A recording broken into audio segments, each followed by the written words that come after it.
It's vital to the lifeblood of any industry to have fresh, keen talent, happy to get on board and drive things forward. And the people with me now fit that description perfectly. Joe and Emily are from the Royal Agricultural University here in Cirencester. So you're not from a farming background? No, my parents are from the city. My dad's a salesman, my mum's a teacher, but unfortunately I've caught the bug.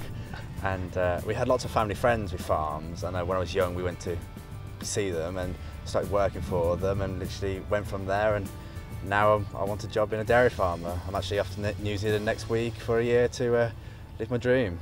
And do you plan to come home and be dairy farming in the UK? Yes, my plan is to have my own farm as soon as I come back, really. And what about your background, Emily? I come from a farming background, but in my later years I moved away from it. So I've got a really strong passion for farming, and I've come back to the Royal Agricultural University to follow that passion.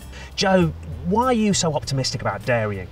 I just think it's a brilliant industry to get into. Population growth by 2050 to 10 billion people. We need to produce more food, and dairy is one of those industries that everyone eats, whether it's milk in its raw subject or if it's cheese and butter. How about you, Emily? It's just a completely changing industry. It's always different for people like Joe and myself. There's always going to be opportunities. Everything's so fast-paced. It's just really interesting.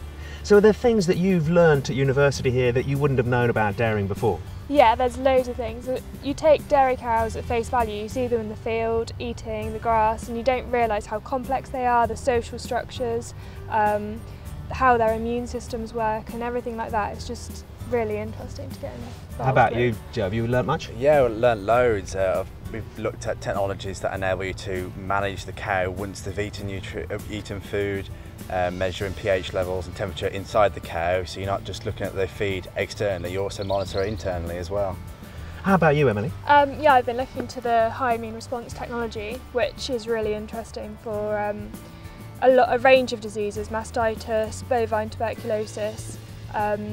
By encouraging a broad-based immune resistance in cows, we can encourage better welfare, which then people can see how well we are looking after our cows. And do you think the general public understand all the ins and outs of the world of dairying?